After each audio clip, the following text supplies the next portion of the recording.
Oh my God, you guys, we are 3 days away officially today, the time that we're recording, 3 days away from John Cena's final match, y'all. I'm not crying, you're crying. It's it's getting real, you guys. It's getting real.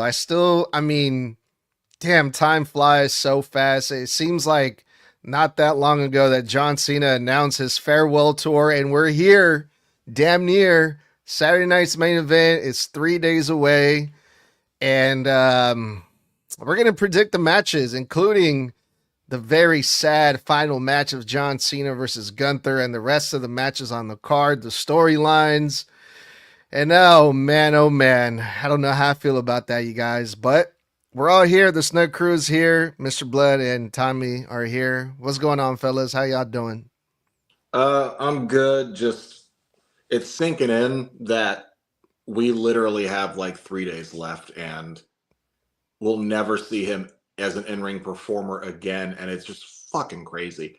Um, I'm sure we'll have him at his Hall of Fame, and he'll stop in, maybe once, maybe twice a year to say hello, to pop the crowd, or be a guest or something. And but he's never going to get physical in the ring again. He's made that clear. Maybe if we're lucky, we'll see him do an AA once in a blue moon if he pops back in on someone and dip the fuck out. But in ring career wise, man, it's kind of crazy. It's over. I'm also now a little annoyed at Saturday night's main event, to be honest. As excited as I am for it, I'm kind of pissed off because Jesse the Body Ventura is back, according to reports that he will be on this Saturday night's main event. I thought we got rid of him after he basically ruined the last or the two Saturday night main events ago when he fucked up the whole ending to Drew McIntyre versus Damian Priest by bitching and moaning about how the finish happened and burying the match as it was going off air. And it's like, what the fuck? And so WWE had quietly like separated from him, and now they've apparently just brought him back. And it's like, oh fuck. Don't let him talk during. Please, if the wrestling gods care, do not let Jesse Ventura be on commentary for John Cena's final match. Just let Michael Cole and like Wade Barrett call that or something, please. Yeah, the realization it's hitting hard and it's hurting like a motherfucker.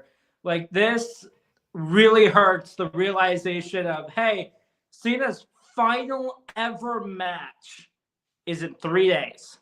And then we're never seeing this man in ring again. Luckily, he has announced that that does not mean he's done with WWE entirely because he's still going to be working with the backstage stuff. He has signed with that. So there is that as well. And I'm hoping that they do not do what they did with Goldberg and cut him off mid speech.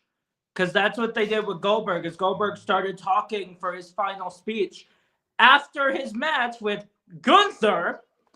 Like he started talking to do that whole goodbye speech and all of that, and they cut Goldberg off. So hopefully they don't do that with John Cena. Yeah, I did see that report that John Cena, even though we can't see him how he says it, I think we are still going to see John Cena because the reports are saying that he signed like a 5 year ambassador's deal with the WWE, which means like what do ambassadors usually do? I know Titus O'Neil is considered an ambassador, right? But what does that even mean? So they do like they promote the business outside the business. They do like charity events, or sometimes they're a part of scouting. Sometimes they're just on like the Good Morning Show and they say nice things, or they do help with outreach and things like that. John Cena did say in an interview he was doing with I think Chris Van Vliet that he would be like a part of helping like mold the future. He wouldn't have a lot of time. He would have to put time aside to dedicate to doing it, but he had mentioned like he had spent the previous weekend, or he would be like this past weekend he spent like the whole weekend at like Bailey's like with Bailey training a bunch of new talents and stuff, Wait, and who sitting. did? Cena did? Yeah, he spent the whole day with Oh, Bailey down here in Florida, I guess, at a training camp or whatever. And he literally was there for, according to her, like 8 hours or 10 hours and watched 10 matches. and like critiqued and gave advice and helped um, really like boost morale for the trainees and really shed a lot of wisdom. So he was saying he would love to keep doing more stuff like that. He said it'll be hard to find a lot of time because of his filming schedule, but he says that with the ambassador role, it allows him to make time to do that when he's able. So he will still have a hand in molding the future of WWE professional wrestlers and superstars, and I think that's a great thing for him, honestly. Damn, so he's getting paid to And spend a whole weekend with Bailey, huh? That's pretty crazy.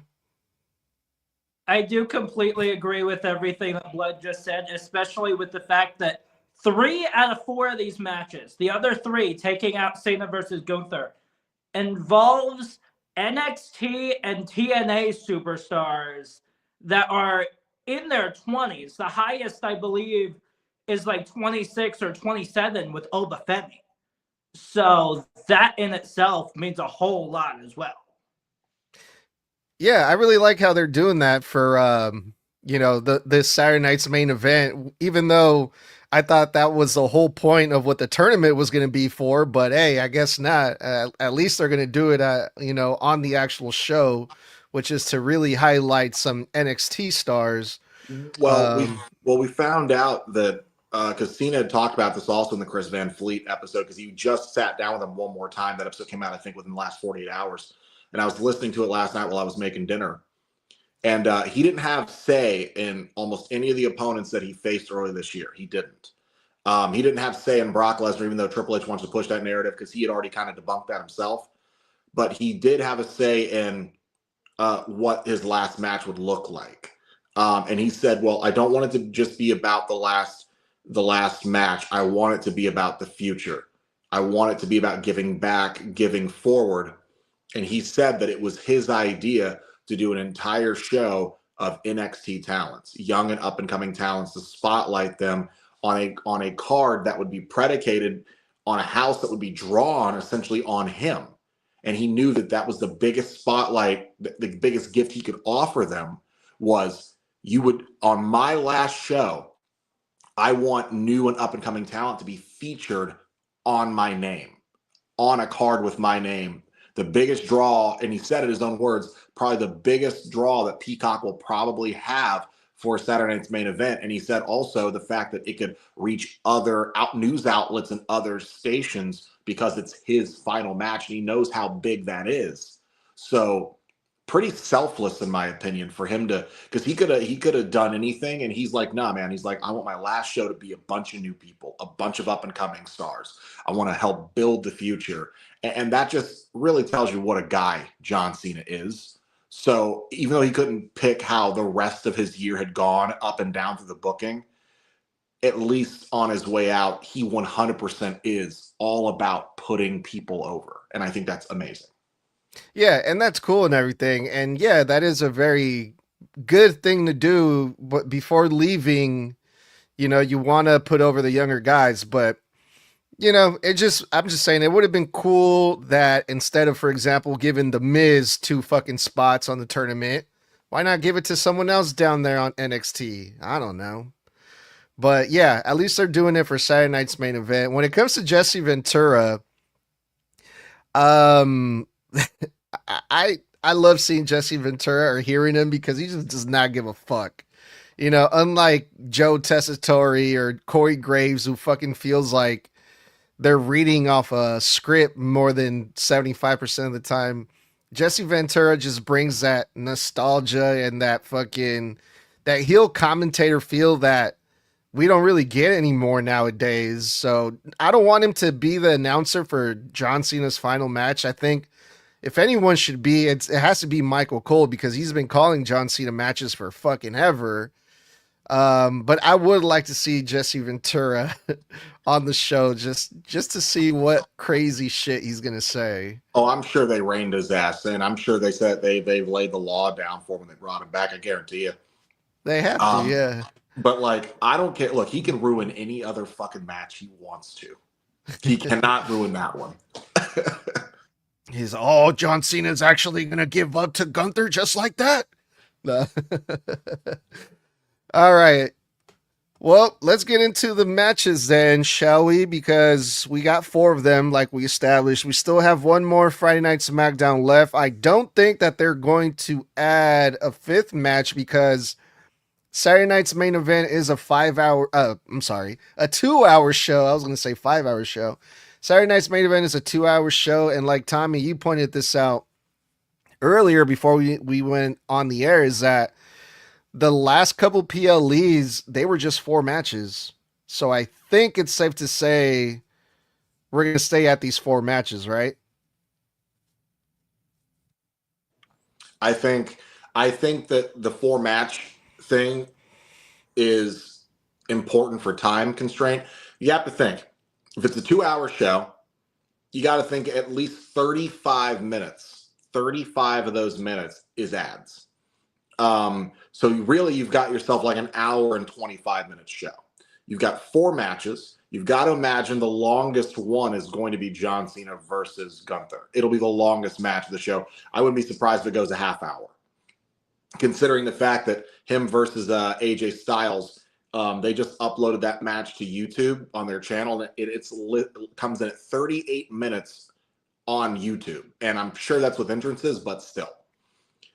So in my opinion, you got to think that if, let's just say it's an hour and 25 minutes of match time, you've got to hope that at least 1 or 2 of these matches doesn't run longer than 15 minutes, because you want as much time for that John Cena Gunther match, but then you want the most important part, the goodbye from John Cena, and you want time for him to talk and say farewell and get his flowers and the thank you Cenas and the crying in the ring and the bowing his head to the fans. You need that. The That moment. fans need that closure, that goodbye from Cena. And Cena needs that closure and that goodbye.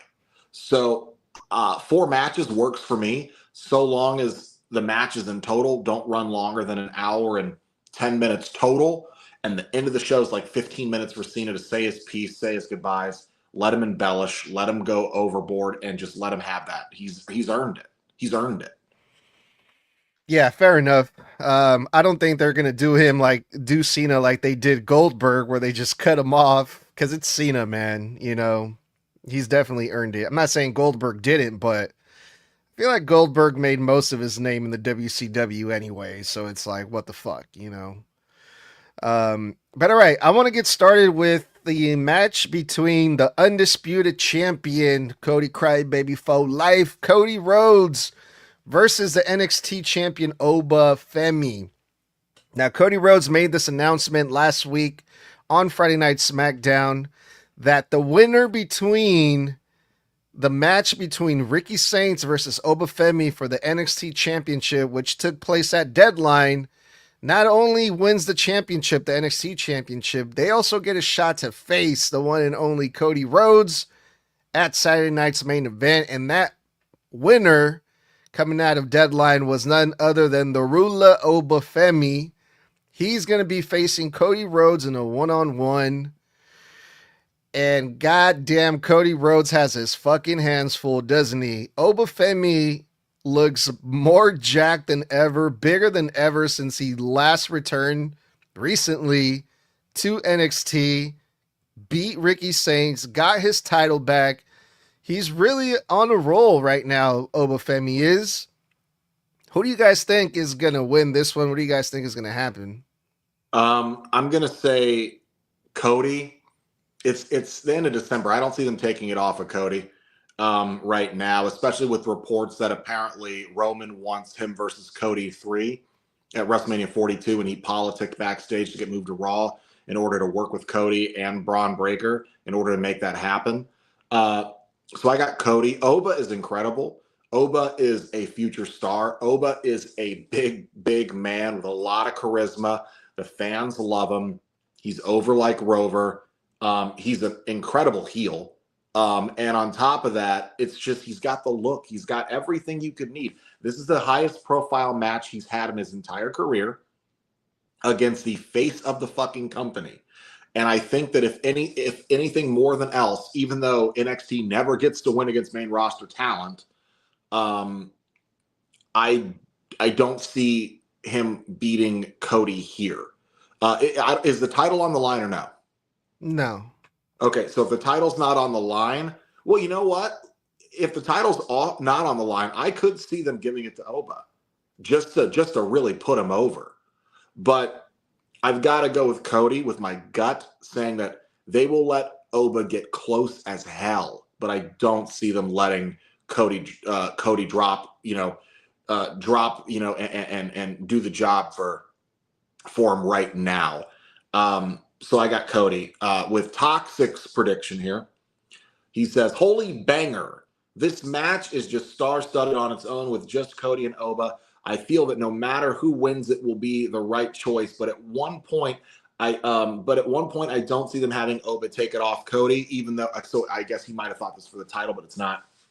But at another point, imagine the push that it would give Oba a better position. Not that he's not great or in a great position, but I've been saying for a while, while I was out, Oba needs a call up, especially if they do a draft this year and bring Gunther to SmackDown, so they can get a face to face with a baby face Oba versus a heel Gunther, which Oba is a tweener in his opinion, but he can be a face when he wants and a heel when he wants. So he's rolling the dice and saying that he thinks Oba's winning.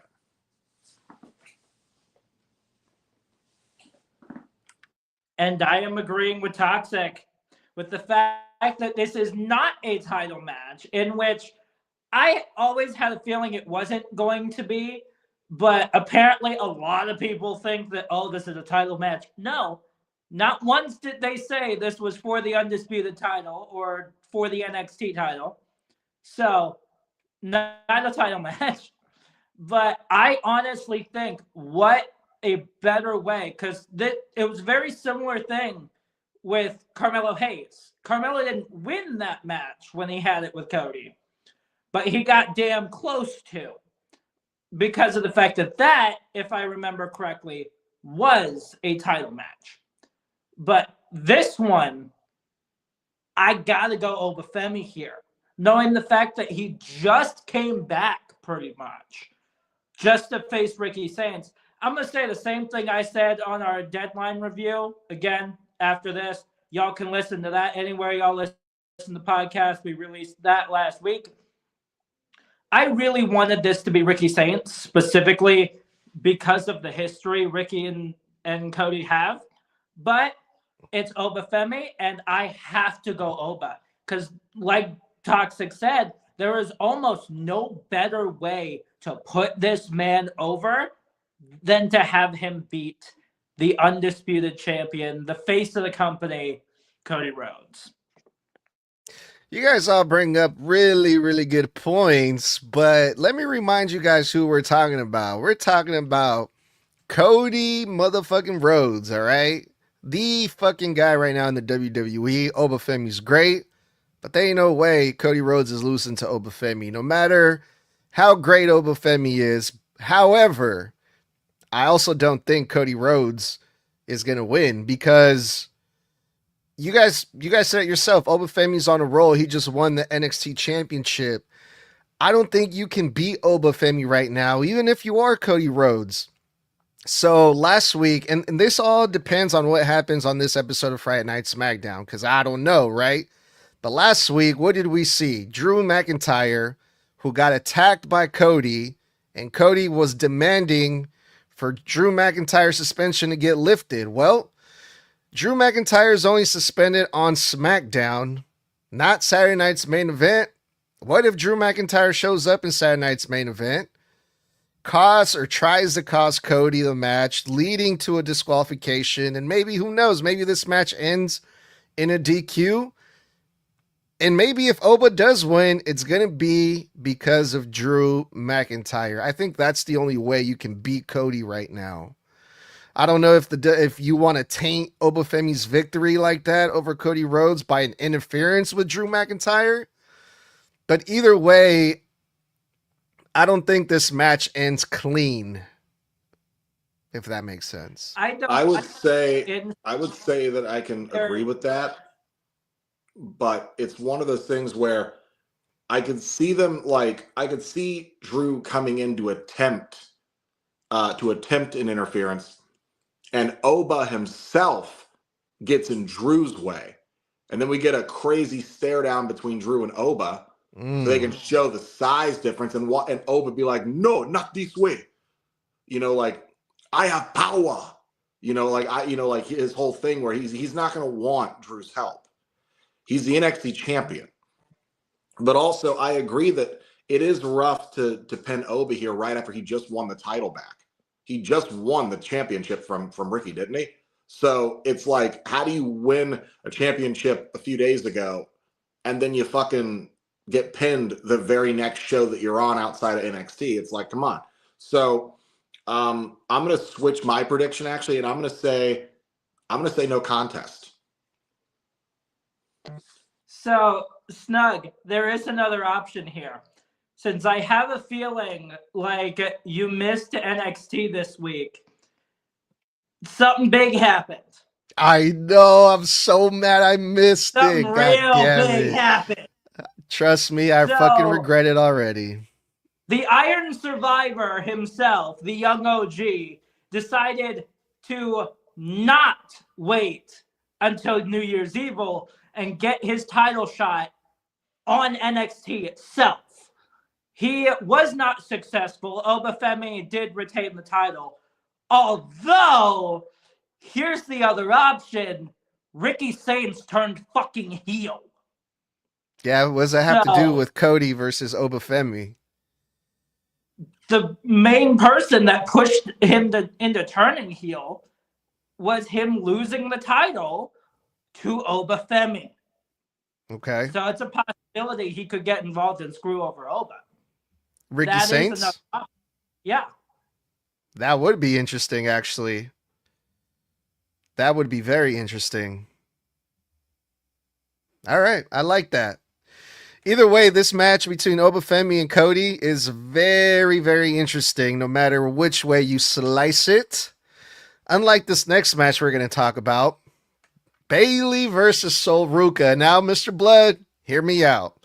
Before you start getting in defense mode about your precious soul snatcher, Sol Ruca lost the North American champion.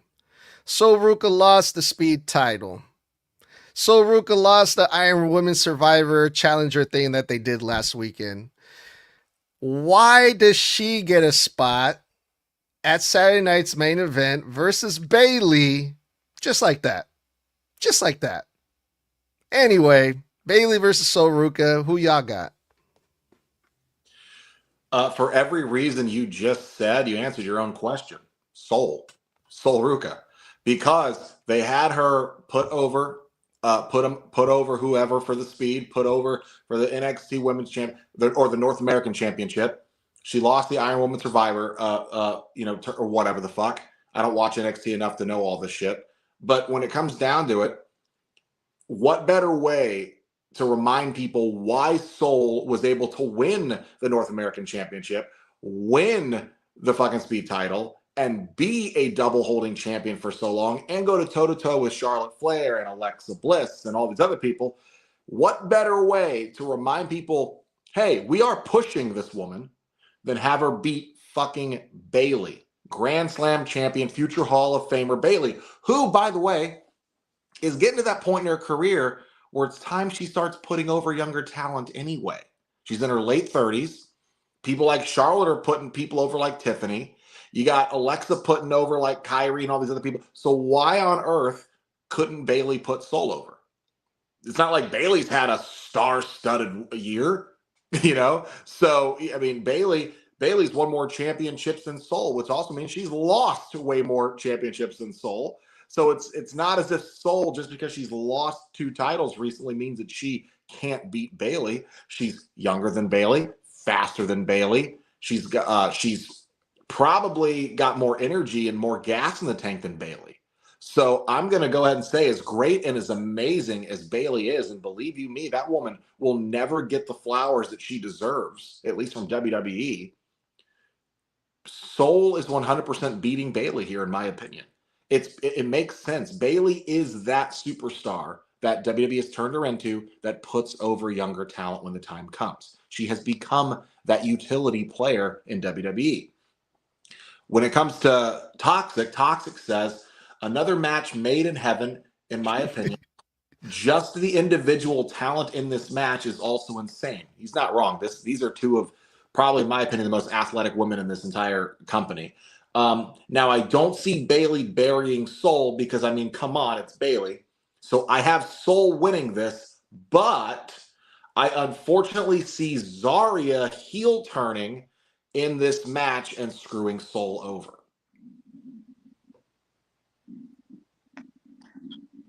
So I think that means he would like to have it. He would like it to have Soul win, but he thinks that Zarya turns heel regardless.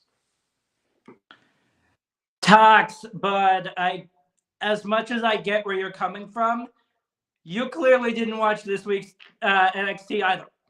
So in the back, these two legitimately hugged it out and full blown squashed all that shit. So there's that. And Snug, I am going to remind you, Soul didn't lose either of those titles. Zarya lost North American, and she had to relinquish the speed, which she still means lost them. Soul herself did not lose those titles. Okay, but she did lose her rematch versus Blake Monroe, didn't she? But he's got a point there. Yeah, via throwing in the towel. Yeah, he's got a loss is a loss. No, Tommy's got a point, Edgar. She didn't lose them herself, which means that was WWE protecting her, taking them off of her to put someone else over without it being at the expense of Soul's own credibility. It was at the expense of Zarya's credibility. And Zarya did throw that towel in on Soul. Soul didn't ask for that towel to be thrown in. Zarya did it on purpose. And again, Tommy, to counteract what you said about, well, they hugged it out.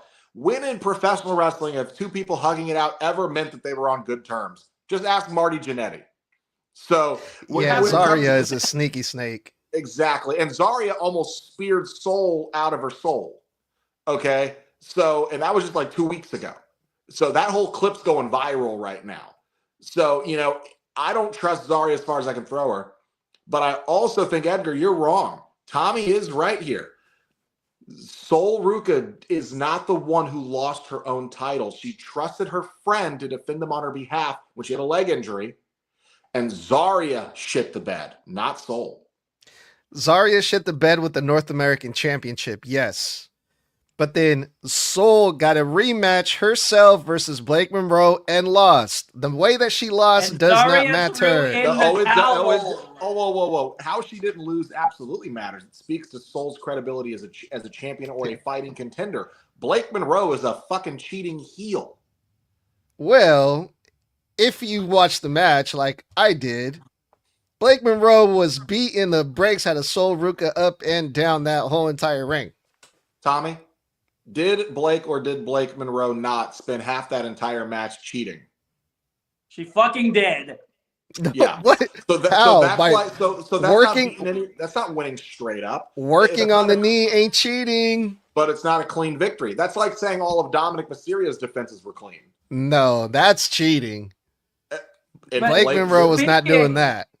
How did Blake win? Speaking of that knee, that is the one thing I'm worried about. Because during the I Am Survivor Challenge, when Sol originally came out, Kalani was pinned and she was supposed to go into that penalty box right away.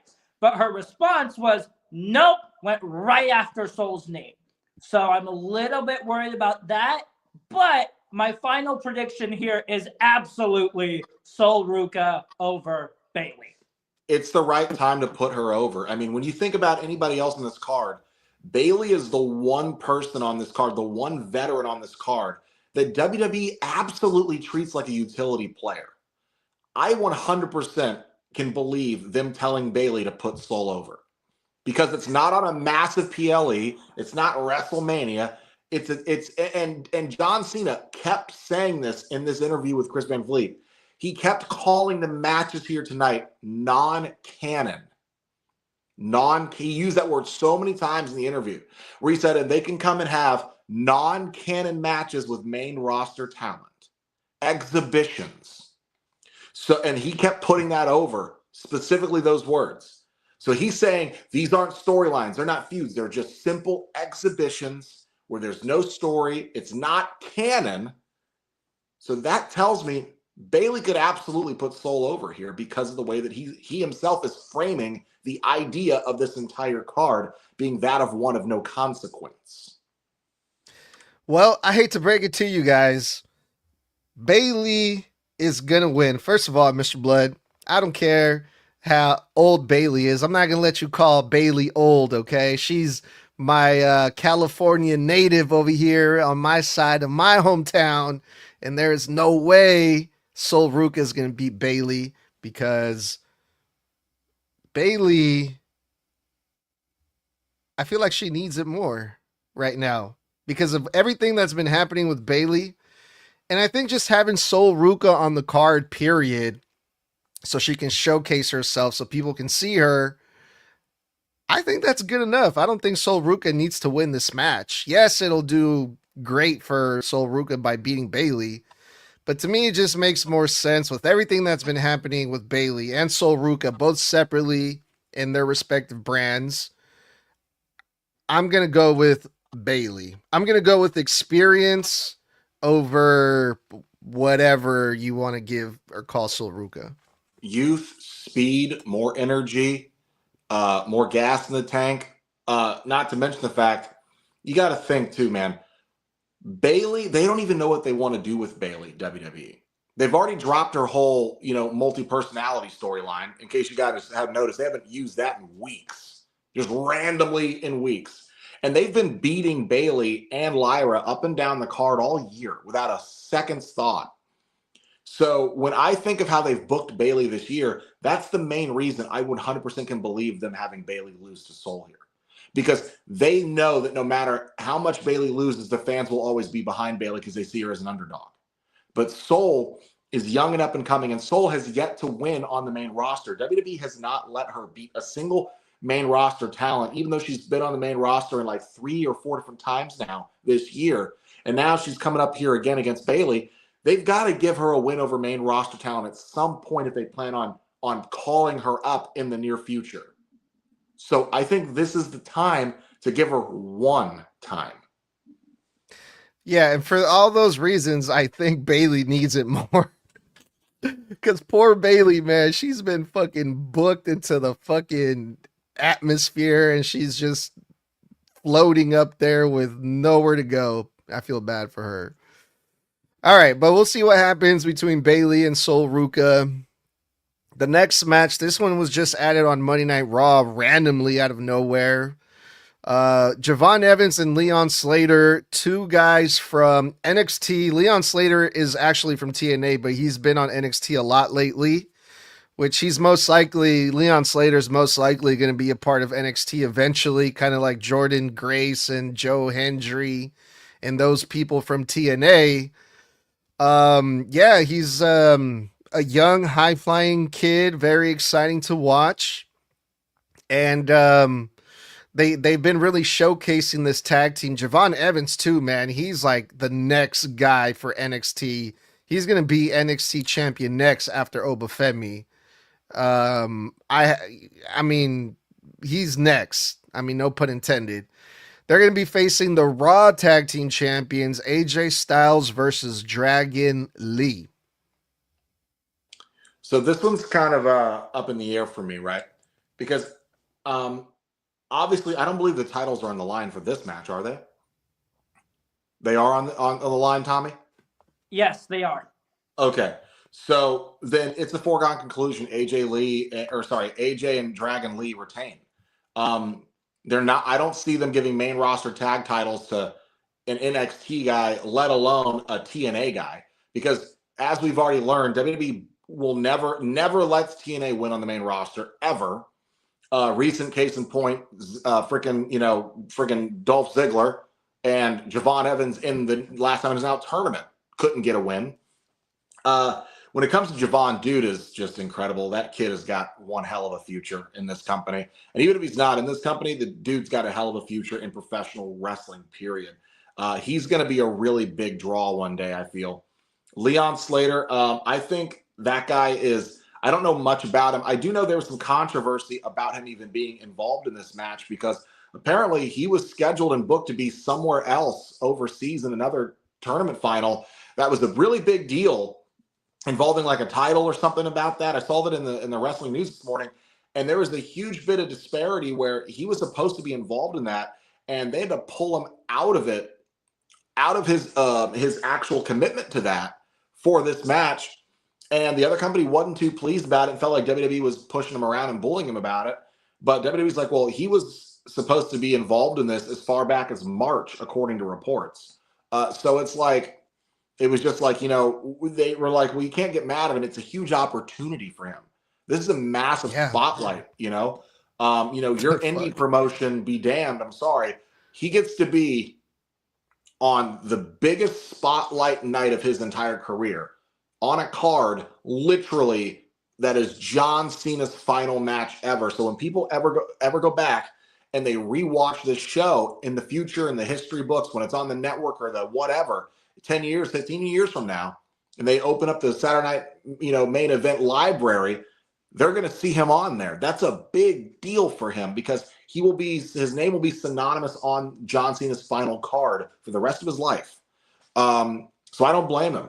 When it comes down to it, I think AJ and Dragon Lee have to retain because WWE has shown us time and time again. One, they won't let Javon win on the main roster yet either. They'll give him a great showcase, but they won't let him win. And two, they won't let a TNA guy win on their main roster. As great as this TNA WWE partnership is, it's very unfair. It's very one-sided. WWE wants to remain, hey, all of our guys are better than you. And the only way we'll let your TNA guys beat our guys is if they beat them on NXT. But we don't want to send our WWE guys over to TNA to lose because we can't have WWE guys losing on TNA TV. So it's just a very one-sided fucking, partnership they have. So I can't see them letting AJ and Dragon Lee drop it to two guys that aren't on the main roster, and one guy doesn't even work for WWE. But when it comes to Toxic says, so is Triple H actually making good matches, or is it just me? Because holy crap, this match is going to be crazy. Now, if this is for the titles, then absolutely Leon and Javon should win. I mean, it's pretty self-explanatory, but even if it's not, then Leon and Javon should still win. And I know y'all are going to think I'm crazy, but I think AJ Styles takes the pin. Either way, it would do so much for these two to pin a legend, in my opinion, the phenomenal AJ Styles. Tak, unfortunately, this is for the titles, and there's no possible way that they're getting those. As I love Javon Evans and I love Leon Slater, these two in general are absolutely phenomenal. I'm gonna stop you right there. Hold on, Tommy. What the fuck did you do to your internet? Because you're hella laggy now. No clue. And now you're frozen. What's weird is the fact that my Wi-Fi has been iffy ever since the power outage happened for like a second yesterday. Okay. All right. Let's do that again because we didn't really catch that at first. Start over. Sorry. I said, Tox, as much as I agree with you, you're wrong here. Javon Evans and Leon Slater are absolute amazing athletes. They are phenomenal as a tag team. But unfortunately, this is for the titles. They're not getting those tag team titles. They're just not, especially with the fact that not only does WWE love to go, hey, NXT, you guys aren't winning matches on the main roster, but at the same time, Leon Slater is also currently X Division champion for TNA. So it's not happening. As much as I would love it to happen, it's not going to. So I'm going with Dragon and AJ Styles.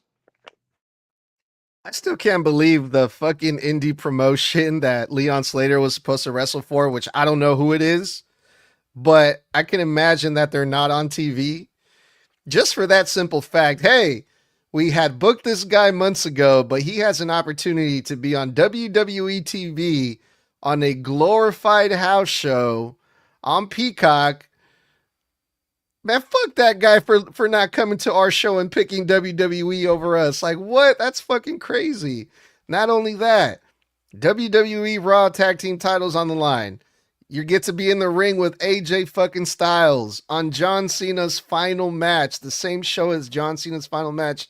Yeah, sorry, I'm not going to the indie show. Like, and I'm sorry, like, if I I'm have the I have the story here, by the way.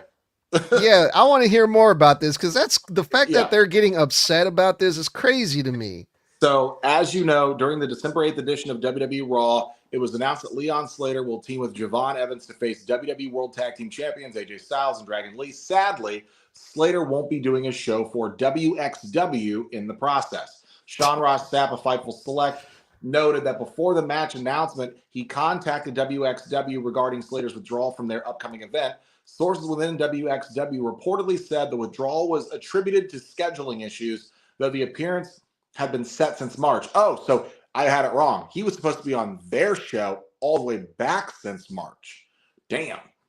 The promotion had arranged dates around Slater's TNA commitments and said that he was positive and helpful as usual during this most recent WXW appearance. After WWE announced Slater for Saturday night's main event, WXW sources reportedly said the situation was kind of what the promotion expected, but they would have preferred notice from WWE due to the timing. The lack of communication put Slater in a difficult position as well. It was also noted that they spoke with TNA sources who supported Leon Slater taking the WWE booking over the one with WXW and viewed it as another sign of the ongoing partnership between the two companies. Rev Pro was reportedly reached out for comment but did not receive a response. And it's also, here's the big deal too. He might have taken the WWE booking while breaking his commitment he had for 8 months at this point, basically. Leon Slater's TNA wrestling contract is set to expire in 2026, and it will be very interesting to see where he lands when everything is said and done. So it's very possible that he wanted to show his commitment to showing up for TNA and WWE, perhaps because he's hoping that once his contract's up, maybe TNA might want him based on him giving the performance of a lifetime in this match this weekend. Dude, I mean, Jesus Christ, man. This kid has the opportunity of his life, and you expect him to go to a fucking indie show over like, I don't give a fuck what kind of agreement. If it was a handshake agreement 8 months ago. Hey, I'm working for the biggest company in the fucking world right now. I'm sorry if I can't make it. I don't know you shit. Plus, if I want to sign with them next year, I got to prove to them that I'm willing to put them first. Yeah, you know? like I'm sorry, like I don't want to burn bridges, but also like I'm busy with, you know, a future. I'm sorry I can't help your little promotion right now, but maybe one day. And thank TNA, you anyway. And the report said TNA was encouraged him to take the WWE spot over his WXW commitment. Like, I mean, I've never even heard of that. Like, what the fuck? Yeah. It's just kind of crazy. But I mean, though I do understand and feel bad because apparently what he was supposed to be involved in was a huge deal that had been built for months that he was supposed to be heavily involved in the finale of the story. So I understand where they're like, what the fuck, dude? We've been writing this for months. But at the same time, it's like, bro, you got one shot to make a first impression. You know, like I can't fault him for putting his career path first. And also, that's the booker's fault for that indie promotion who's heavily dependent on someone of a name like Leon Slater. Like, I don't know, in 8 months, I feel like a lot of things can change in 8 months. Like, you can't expect everyone to be at your beck and call for 8 months like that, man. Yeah, I mean, like he could die within 8 months, you know? He could get a God, knock on wood, and I wouldn't wish this on him, but he could experience some terrible career-ending injury, and you'd still be in the same boat, you know? Like, all right, well, we'll see what happens with that. Leon Slater is going to be at the final Saturday night's main event for John Cena's final match. And it's time to talk about the main event. Not At yet. least, You didn't tell no? us who you think's winning. Oh, yeah, it has to be Dragon Lee and AJ Styles. It's going to be a great showcasing for the younger two guys, but Leon Slater, X Division champion, and also the reports of the people that are being called up from NXT, they're being reported to be called up to SmackDown, not Raw. So that's another reason why I don't think Javon Evans and Leon Slater are going to win, because this is for the Raw tag team titles. Which makes a lot of sense when you notice that all these NXT call-ups have all been coming on SmackDown. Like Javon Evans got a showcase on SmackDown. Nathan Frazier, Axiom, SmackDown. They've been showing off Sol Ruka on SmackDown. Like, Azaria, SmackDown. They brought up for the Last Legend on SmackDown. So I think it's because they know that they are over bloated on Raw. And so they're trying to pad out SmackDown with fresh matchups and fresher superstars, and trying to turn that into, like, if NXT is like college, then SmackDown is your trade school. You know what I'm saying? So I agree. Yes, it makes sense that they would all go to SmackDown. It just does, which just kind of forces that idea. There's no way that they're dropping them. Yeah, but this match is going to be cool because I feel like most people by now know who Javon Evans is, but this is going to be the first time a lot of people see Leon Slater, and you guys are in for a treat because that fool, he's pretty crazy, I think. All right. John Cena versus Gunther, the final match. God damn it, I still can't believe it, man. It's crazy, man. We're not going to see Cena again. They had a whole ass tournament for John Cena. 16 names to kind of make it seem like, okay, who's going to make that spot? Who's going to be in that position? Who's going to be the guy to retire John Cena after this farewell tour that they did? So they really hyped up this thing. They made it a big deal. It's a huge opportunity. Whoever that's going to be, they're going to go down in history forever. This match is going to be remembered forever, And it was announced from way before this fucking thing started that it was going to be Gunther. And it was Gunther. Gunther fucking beat everybody in this fucking tournament. And now we have Gunther versus John Cena in the final match. But I'm actually excited for this because of the story that they're telling so far. John Cena never gives up, right? That's his motto, never give up. A lot of people live by that. John Cena lives by that.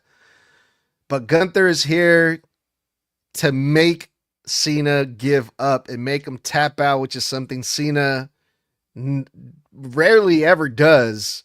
So very interesting stuff here, you guys. What do you guys think is going to happen?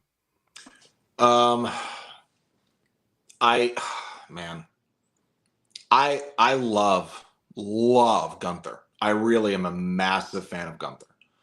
I just didn't want it to be him in this spot. Y'all heard me bitch, whine, moan, and rant for 4 fucking months that it should have been LA Knight, in my opinion. And lo and behold, I wanted LA Knight so badly that the universe heard me, and they even put him in the goddamn finals. Because that tells you that WWE really must have believed it should have been one of those two. That's what that tells me. WWE put those two up against each other because they truly believed that one of those two men should have this match. And it was Gunther. For me, I know in my soul and in the pit of my stomach, Gunther is beating Cena.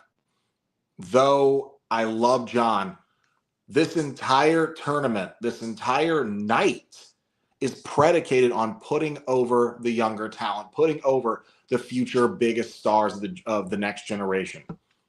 Gunther is in this current upcoming generation that's been here for a few years now, but he is a part of this generation. He is, that big, massive heel star that WWE has built.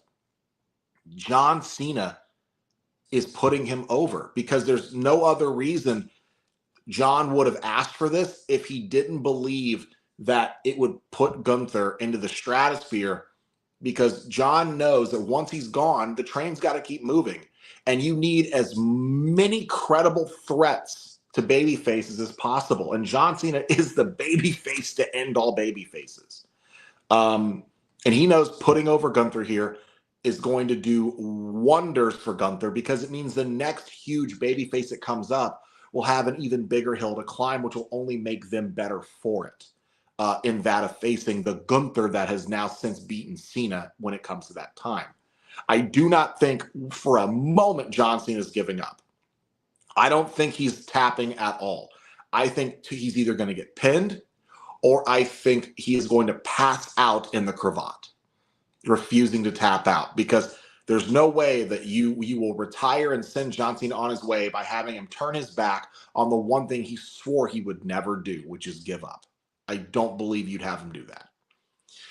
When it comes to Toxic, he says, unfortunately, Gunther had to just bury Javon, Carmelo, Solo, and even LA.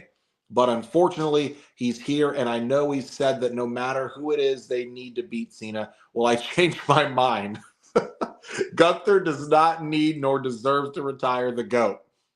Plus, Gunther wants this so he can embarrass Cena. Almost everyone else in that tournament wanted it for respect. So I have Cena winning against Gunther. I actually really like that. Yeah. Same. I do too, but unfortunately, Tox, there ain't no way. My stepdad is even on your side too. It's a little argument after the finals, and I told him, hey, it's going to be Gunther versus Cena. It's like, come on, it's got to be Cena. I'm like, no. As much as I would love it for Cena to go out just like Sting did, where he won his and then retired, it's not happening. He's definitely not tapping. There ain't no way this man is going to end up tapping out and giving up. There's no way. It got to the point where even in an I Quit match back in the day with the Miz had to literally, like, he almost won based off of this, but they restarted the match of a recording of Cena saying, I quit. That is how Miz tried to get Cena to say, I quit, was faking it. So even at that point, it's not happening. I have to go Gunther here, fortunately, but there's no possible way that this man is tapping out.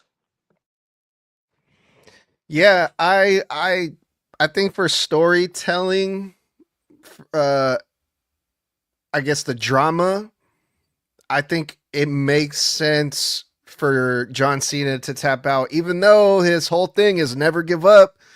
What better look would that be for Gunther, for John Cena to stand up after the match, after Gunther made him tap and say, you know what?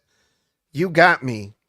You made me do the one thing I said I would never do. I tapped out. You made me tap out. I gave up. You did that. You're a better man than me. Shake my hand and I'll raise your hand in his final match. I think that's what I would like to see. And also, Gunther has been in a streak, man. He's won it all.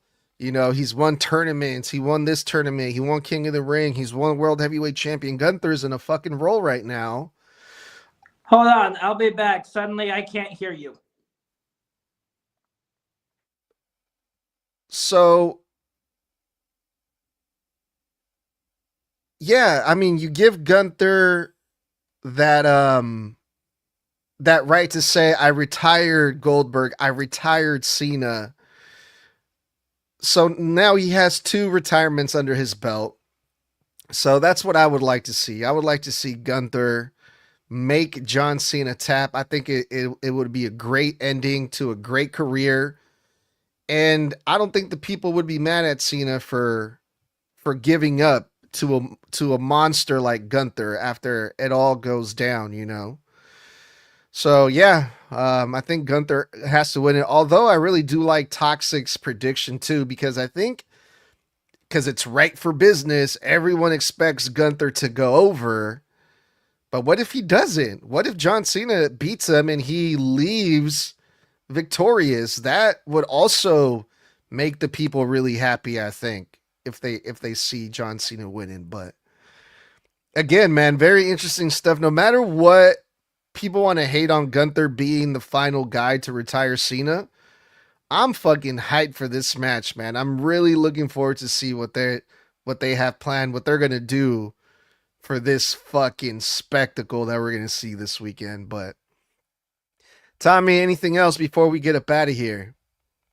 I will say I do completely agree with you on that. As much as everybody loves to hate Gunther for this, he has hyped it up as much as he possibly can on his own. I do wish that it was night, because if it was night, I have a feeling like it would be hyped up a whole lot more than it already is. But even though it is Gunther, it's still hyped up like all hell, and I'm extremely excited for it. Yeah, and you know what?